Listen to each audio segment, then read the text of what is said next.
Well, hello, my friends. We're back again. We are the Oneness Project, and so are you. This is Sharon. I'm Steve, and you are you, and we are all the Oneness Project. Uh, this, for the purpose of this, of course, is actually kind of what the topic is today. Um, what is our purpose? What is the purpose of the Oneness Project? Has a lot of alignment there. A lot of people ask, what's the purpose of life? Why am I here? What are we doing this for? Meaning of life, some people may call it. And we're going to delve into this a bit today through the understanding of oneness of all humanity gives us our purpose. Is there a purpose? It's a very interesting topic. And I think you'll be surprised at the answer that we have come to. As many of the biblical characters had a difficult time with, or maybe even didn't understand altogether. But we're coming to this understanding just as you are, and everybody in this humanity is. So we believe, right, Sharon? Yes, that is right. So you have a passage there that Jesus that talked about. Would you like to read that for us, or have a little dialogue beforehand? Yeah, I'm gonna read. We're gonna be in Matthew chapter 10 today, and the verses we're gonna be talking about is verses 34 to 39. And I'll read a part of that, and then Steve will take it from there. But as a preface, I have to say that Steve and I struggled with this topic to figure out a way to present what we believe in such a way that it can be understood or even accepted, hopefully. But the question of what is the meaning of life? What is the purpose of life? Why am I here? What is my reason for living? These are existential questions that we all have at some point in our life. We're going to come to that point. Every wealthy man, probably Donald Trump, is asking himself that question, or will be at some point. Certainly Solomon did, as we mentioned in a previous episode that we did. Solomon, after all his glory and wealth, was battling with this question of this existential question, and also Job. So it's not surprising that we have come to that point in life where we're asking about, what is the reason for our existence? The challenge is we're having is that we feel that there should be a reason. There must be a reason. And we don't like to accept the answer that there is no reason. There really is no overall purpose for our existence. So, but in this oneness state of mind that Steve and I are in, the knowledge of our oneness tells us that on a eternal scale, there is no reason for existence except to be, to exist, and not just to exist, but to exist in peace and joy and happiness. So, that is the answer on a broad scale. Now, the question of what is the reason for my individual existence? What is the purpose for my personal existence? Stems out of this idea that we are separate from God. When we don't remember our eternal nature, that's when this question arises. If we remembered who we are, that we are an eternal being with no time is not a factor. Our existence that we're experiencing now is a blink of an eye, or maybe less than that, if we can imagine that, in terms of eternity, where we are eternal beings. And how do you put a purpose on that? You can't. So the question of our purpose only arises as when we are in a state of forgetfulness of our eternal nature. Okay, so I think I've said enough on that. Now I'm going to go to the scripture where Jesus, I'm not sure who is talking to Steve, but this is in Matthew 10.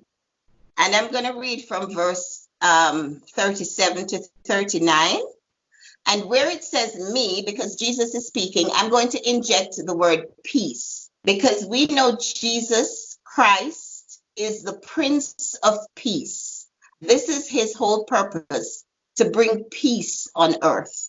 So where it says me here, I'm going to say peace.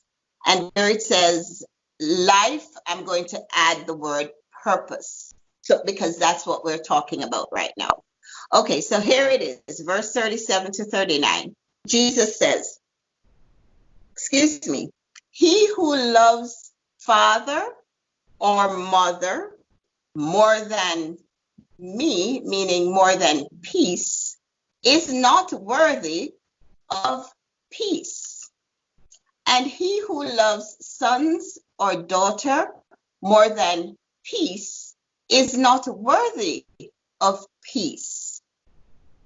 And he who does not take up his cross and follow after peace is not worthy of peace. And he who finds his purpose in life will lose it. And he who loses his purpose in life for the sake of peace will find it. Okay, so I hope in reading the scriptures in that manner, we can come to understand that in general, our purpose in life, if we want to give our lives a purpose, the purpose is simply to find peace and grasp it in every moment of our lives. Where, peace it's elusive, but our purpose, I would say, if we want to call it that, is to find it. Right? It's really not lost, but it's right here, always available. But that is our purpose. Now, our individual desires that arise in us throughout the blink of an eye that we're existing as the beings we are now, those desires, we can think of them as purposes, but they change. Okay, you don't come in with one specific purpose, and that's what your purpose is throughout your life. I know certainly in my life, I feel that my purpose, if you want to call it that now, is to do what I'm doing. But it wasn't always this way, and I don't know if it will be my purpose 10, 20 years down the road. Okay, so that is what I have to say about the subject. You want to take it from here? Sure. Now, yeah, Yes. basically, if you even look at the one thing I'd like to point out to accentuate or really make clear, I guess, is a way. I don't know if there's any argument in the fact that, or maybe it's not a fact, but I think it must be a fact that we were all born. When we were born, every single person in humanity's desire was peace and love and all of those things like that. A baby's first reaction is to look for the love, comfort of their mother, parents, so on and so forth like that. And it's funny, we're clinging, parents provide that immediate peace, love as a child for security and all of those things like that. But that being said, as our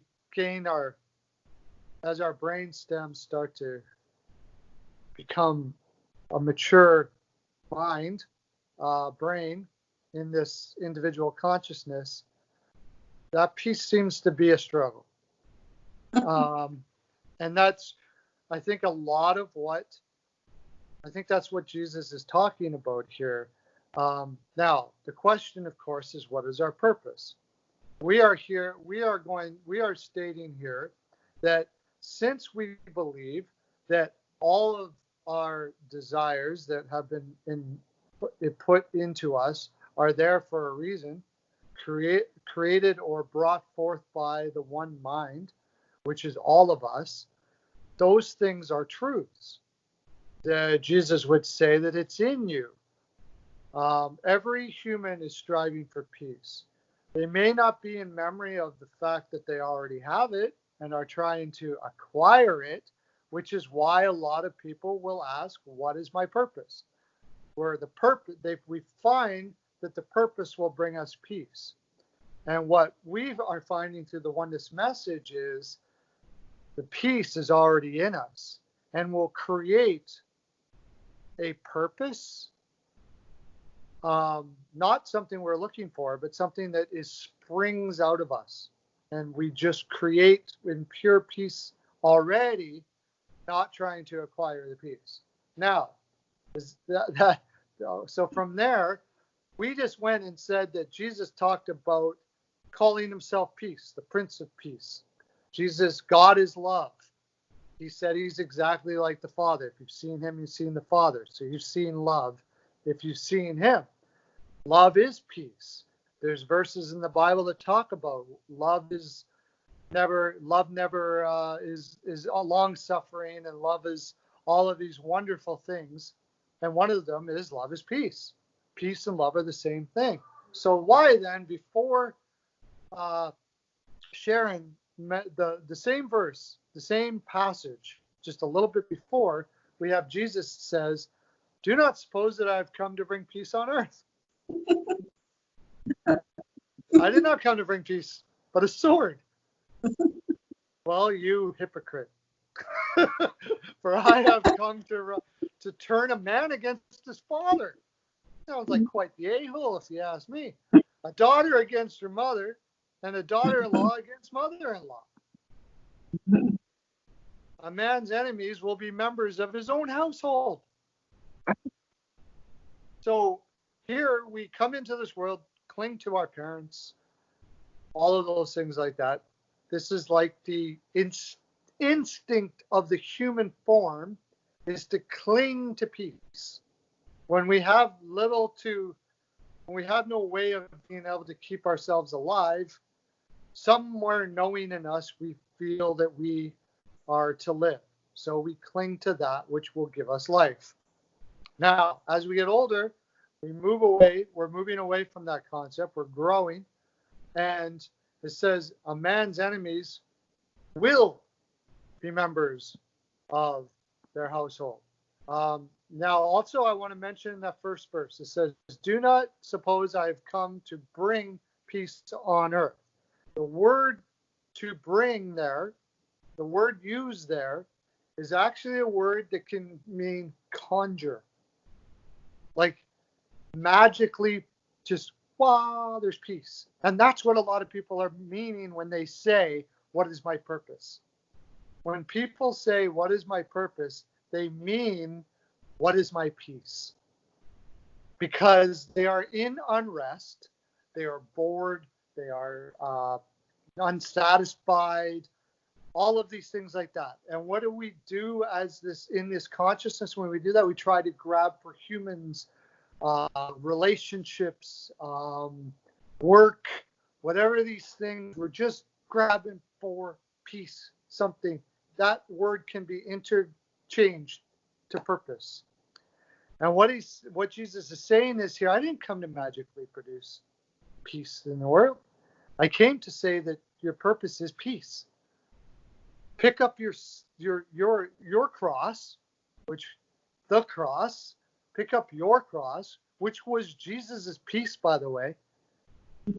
Jesus realized that his peace came when he understood that all are one, all are forgiven, all are no offense to anyone, not even those torturing him. That's his peace. Your cross is that too. reach the point where you have no offense with anyone, anything, no matter what they've done. Are you on social media? People about politics and how they are going outside in COVID and working up all this anxiety. Well, you have just taken the sword. That's the sword. Jesus came to have both sides. The sword, which is unpeace, and peace. Why? Because we have to have both to know what the peace is. Do you want to have the anymore? Do you want to have the tears anymore? Do you want to have the sorrow anymore? Do you want to live in the anxiety anymore? Do you want to live in the discontent anymore? Do you want to live in that? I don't think you do, or you wouldn't be asking this question. What is the purpose? So the purpose is the peace. And we go back to Mark 9:48, and I will go to that verse. I think it's the center of the Bible, and it says, if anything causes you to sin, which means not have peace, cut it off.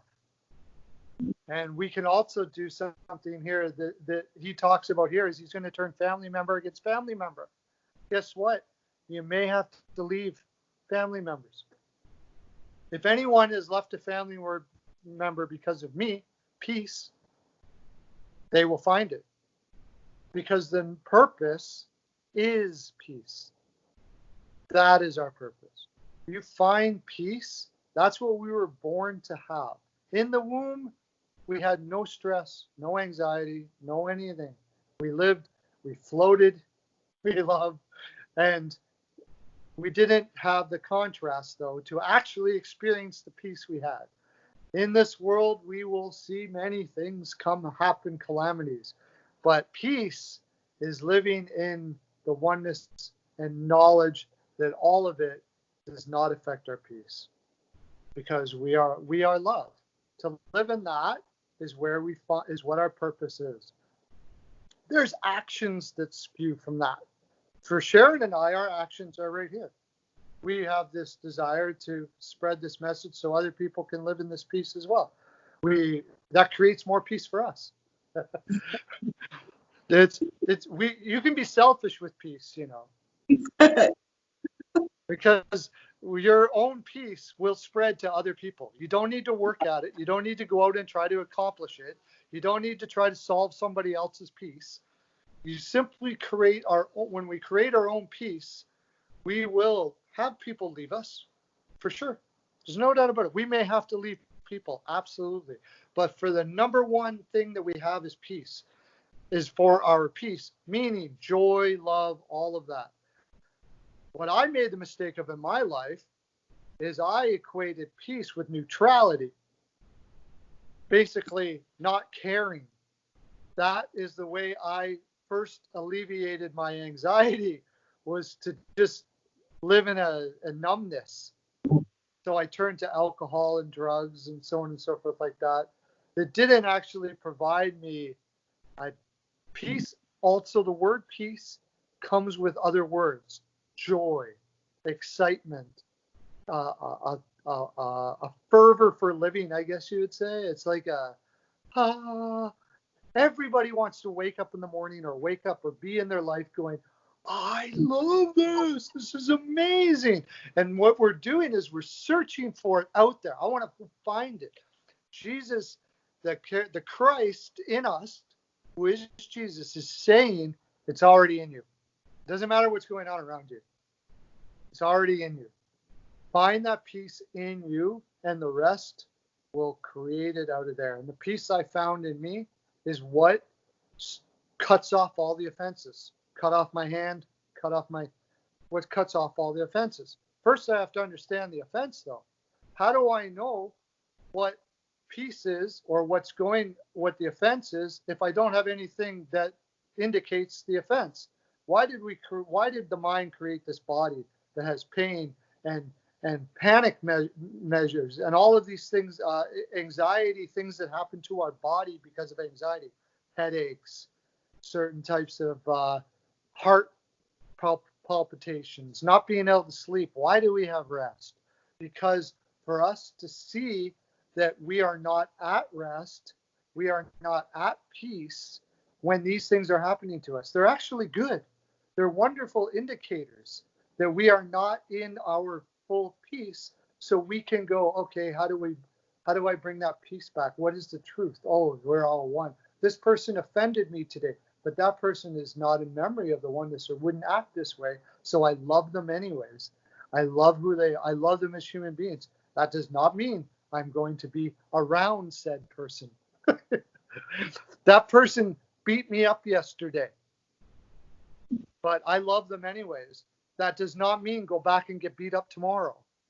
That means peace in yourself, love them from afar, move on. We did a video on this, that this does not mean taking abuse, allowing yourself to be abused. This does mean that if somebody backs you in a corner and abuses you to the point of death, you can say, forgive them, Lord, I know now what they do. They know now what they do, just as Jesus did on that cross.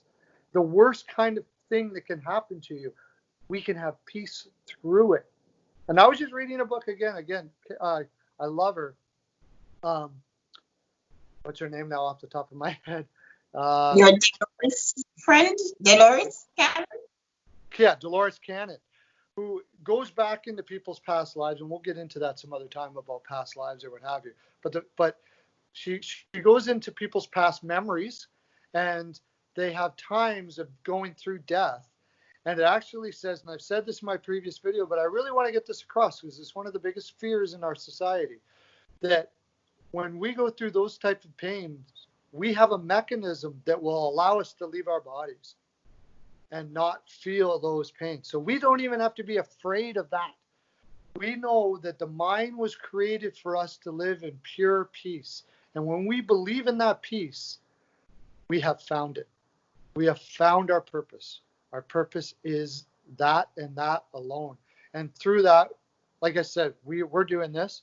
Maybe yours is to continue going to the work you do. Maybe you will find that, oh, that work's not peace to me, and you will move some other direction or what have you. The peace will move you to where you have to go. The peace will find that spouse you've been looking for. The peace will find that place you were yearning to move to. The money that you are looking to make. The whatever the question is in your soul that you think is going to bring you peace, it will actually be brought to you. Jesus said, look at the birds. They don't look for peace. They have their peace. And through that, they have food, they have shelter, they have all the things they need. When we find our peace first, and I believe through this oneness message, that's exactly what I found, Sharon found, we then have a purpose created in us. And I wouldn't even call it a purpose. It's sort of an action that just comes. There's a desire that arises spontaneously just out of living, and we'll always have desires arising. Steve, I want to thank you. You said something that just sat with me so deliciously comfortable. You said it so simply. You said, instead of asking, what is your purpose, ask, what's your peace? That is, substitute the word purpose for peace, because in trying to find a purpose, that's really what you're looking for, is peace. That's right. We're talking about peace of mind here because it's all about mind. Mind is what is manifesting as you and as everything. So peace of mind. So and that will segue into something else that I had in mind as well. Simply ask, instead of what is my purpose, what is my peace? That's a perfect way. Thank you for saying that. But if we want to persist in the idea that there is a separate being from ourselves called God, we can do that. That's fine if that's bringing us peace. However, when it comes to the question of what is your purpose, maybe ask the question this way: what is God's purpose?